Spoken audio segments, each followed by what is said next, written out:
What's the difference between the Illuminati and what does it mean?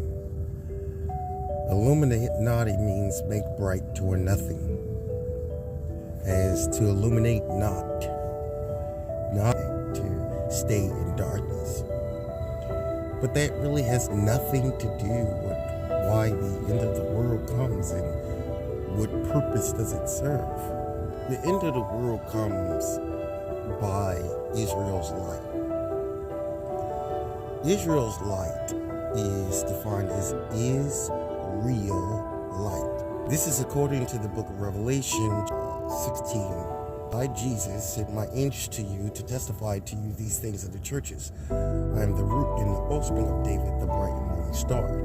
The whole world is supposed to be destroyed without remedy. Heaven and earth is supposed to dissolve. The Bible describes about how heaven will melt with fervent heat, and the buildings shall melt like hot wax, and men's eyeballs shall melt in their sockets.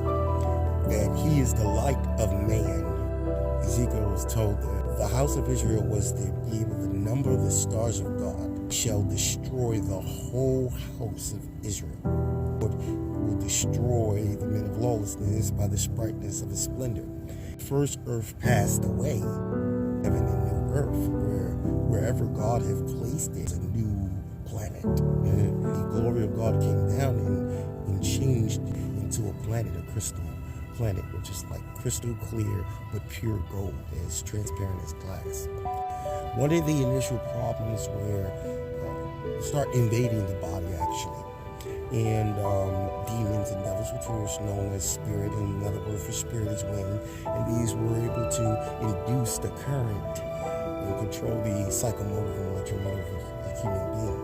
Those that are flesh, and that's the reason why we see a lot of these terrestrial sightings and stuff like that. They are here. They live in our reservoir.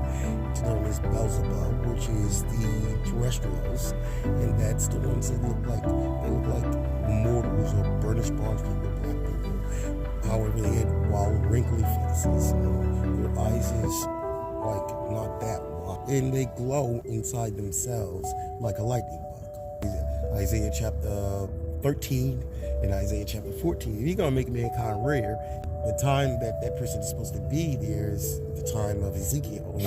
So Ezekiel is actually supposed to be at that time.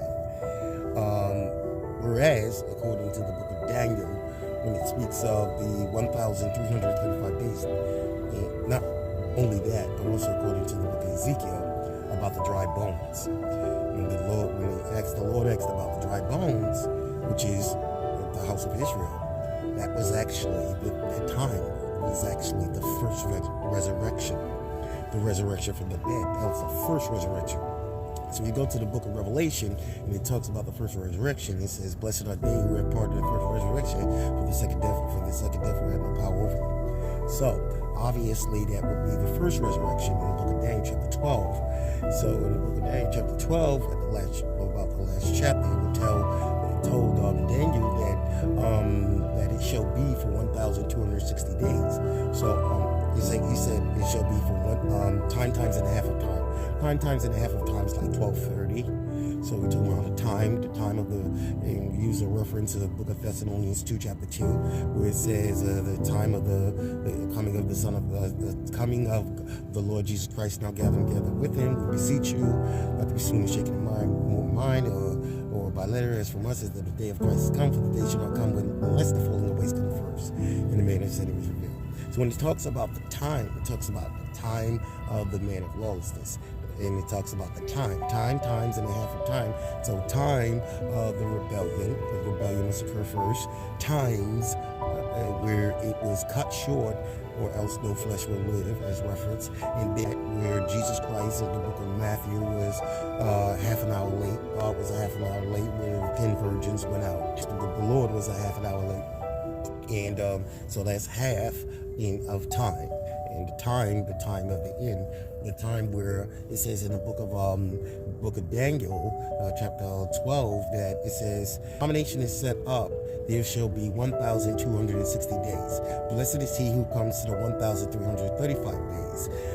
And it says, now you, Daniel, go your way and rest and rise to your inheritance at the end of the days. So if Daniel is to rise to his inheritance, that means he will rest. That means he would die. And that he will rise to his inheritance at the end of the day. So if Daniel is going to rise, he's going to rise because of Ezekiel's coming, that is going to rise up the whole house of Israel. And they are dry bones. He's going to rise it up because the Lord is going to ask him a question about the dry bones of Israel. And that's going to be the first resurrection. You imagine that? So there's more to come.